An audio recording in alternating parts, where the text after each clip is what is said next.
உங்களுக்கு? கூப்பிட்ட ஃபோன் எடுக்கல.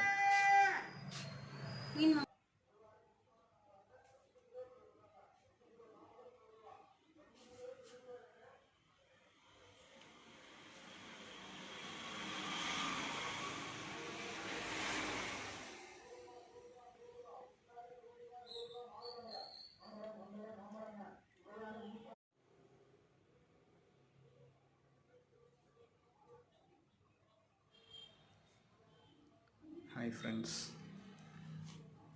முத்தச்சாமான் கடையிலேருந்து பொருள்கள்லாம் வாங்கிட்டு வந்து அடுக்கியாச்சு. அடுக்கல, சாரி, இனிமேல் வச்சு பேக்கிங்லாம் பண்ணணும். கொஞ்சம் அடுக்கி வச்சுருக்கோம்.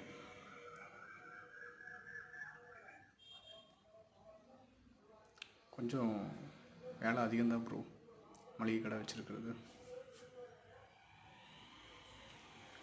ஃப்ரெண்ட்ஸ், உழைப்பு ரொம்ப தேவை.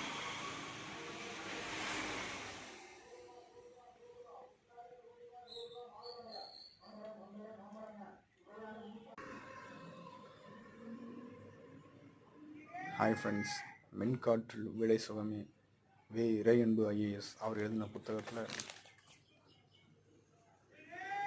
மாற்றத்தை புரிந்து கொள்ளும் அளவு எலிகளுக்கு இருக்கும் ஆற்றலும் அனுசரணையும் கூட மனிதர்களிடம் இல்லை. இன்று போலவே நாளையும் கழிந்தால் நமக்கு மகிழ்ச்சி. ஏதேனும் ஒரு சின்ன வித்தியாசம் இருந்தால் கூட அடுத்த அத்தியாயத்திற்கு போகவே அச்சப்படுகிறோம். பாதுகாப்பு நோக்கியே நாம் பயணம் செய்கிறோம். ஆனால் யார் மூச்சை பிடித்து மூழ்குகிறார்களோ அவர்கள் கைகளுக்குத்தான் முத்துகள் கிடைக்கின்றன. மற்றவர்கள் தரையில் கிடைக்கின்ற கிளிஞ்சல்களோடு திரும்பிவிட வேண்டியதான்.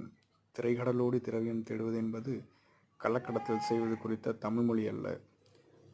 அது அலைகளை குதிரையாக்கி ஆழ்கடலை குளமாக்கி களமேறி கரை கடந்து எட்டத்துக்கும் இருக்கும் தட்டுப்பட்ட செல்வங்களை எல்லாம் ஒட்டுமொத்தமாக கட்டிக்கொண்டு வருகின்ற திறன், நேர்த்தி, வீரம் ஆகியவற்றை சுட்டுகின்ற சூத்திரமாகும்.